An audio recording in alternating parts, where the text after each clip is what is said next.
सहारा enterprises तुमच्या स्वप्नातली गाडी आता कमी किमतीत. इचलकरंजी शहरालगत असलेल्या कबनूर चंदूर रोडवर कोन्नूर पार्कमधल्या सहारा एंटरप्राइजेस इथं पश्चिम महाराष्ट्रातली विविध बँका आणि फायनान्स कंपन्यांनी जप्त केलेल्या जुन्या दुचाकी आणि चारचाकी गाड्यांची विक्री केली जाते. शोरूम किमतीपेक्षा 25 ते 50% कमी दरात, उत्तम स्थितीत आणि संपूर्ण कागदपत्रांसह त्वरित डिलिव्हरी. दुचाकी 20,000 पासून पुढे तर चारचाकी 50,000 पुढे. आपल्या पसंतीची कार किंवा बाईक आता अगदी परवडणाऱ्या दरात घेऊन जा. विश्वास, पारदर्शक व्यवहार आणि उत्तम सेवा हेच आमचं वैशिष्ट्य.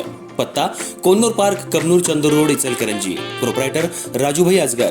संपर्क 8055810910 आणि 9860785786.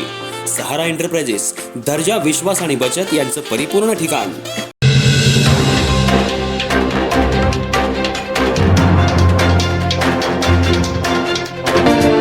इचलकरंजी इथं शहरातल्या विकास कामांसाठी मंजूर करण्यात आलेल्या निधीवरून महापालिकेच्या विशेष सभेत सत्तारूढ आणि विरोधकांमध्ये जोरदार शाब्दिक चकमक रंगली.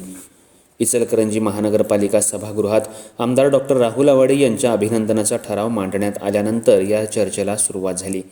शहराच्या विकासासाठी मोठ्या प्रमाणात निधी उपलब्ध करून दिल्याबद्दल त्यांचं अभिनंदन करावं असा प्रस्ताव सत्तारूढ गटाकडून मांडण्यात आला होता.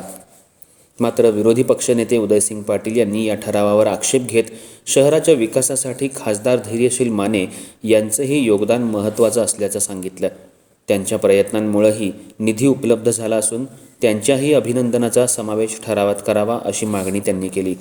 यावरून सभागृहात सुमारे पाऊण तास खडाजंगी झाली. दोन्ही बाजूंनी जोरदार युक्तिवाद मांडले गेले. काही काळ वातावरण तणावपूर्ण झालं होतं. चर्चेदरम्यान अनेक सदस्यांनी विकास कामांसाठी सर्वपक्षीय सहकार्याची गरज व्यक्त केली. शहराच्या प्रगतीसाठी राजकीय मतभेद बाजूला ठेवून एकत्रितपणे काम करणं आवश्यक असल्याचं मत मांडण्यात आलं. अखेरीला सामोपचारानं तोडगा काढत पालकमंत्री माधुरी मिसाळ, आमदार राहुल आवाडे, खासदार धैर्यशील माने, आमदार जयंत पाटील, विरोधी पक्षनेते सतेज पाटील तसंच आयुक्त पल्लवी पाटील यांचं अभिनंदन करण्यावर एकमत झालं. त्यामुळे सभागृहातील तणाव निवळला. दरम्यान येत्या 8 मार्च रोजी जागतिक महिला दिन विविध उपक्रमांनी साजरा करण्याचा निर्णय सभेत घेण्यात आला. महिला सक्षमीकरण, आरोग्य तपासणी शिबिरं, स्वयंरोजगार मार्गदर्शन आणि सांस्कृतिक कार्यक्रमांचा समावेश असलेल्या महिला महोत्सवाचं आयोजन करण्याचं ठरलं. या पार्श्वभूमीवर महिला नगरसेविकांनी आयुक्त पल्लवी पाटील यांचं विशेष अभिनंदन केलं. निधी अभावी कोणताही कार्यक्रम रखडू दिला जाणार नाही असं महापौर उदय धातुंडे यांनी स्पष्ट केलं. आवश्यक आर्थिक तरतूद करण्यात येईल असंही त्यांनी सांगितलं.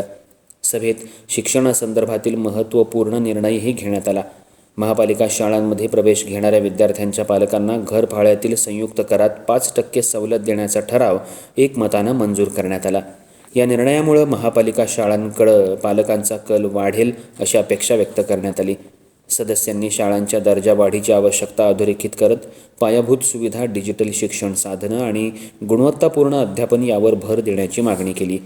एकूणच विशेष सभेत राजकीय चढाओढीचं वातावरण असलं तरी शेवटी सर्वपक्षीय सहमतीनं महत्त्वाचे निर्णय घेण्यात आले.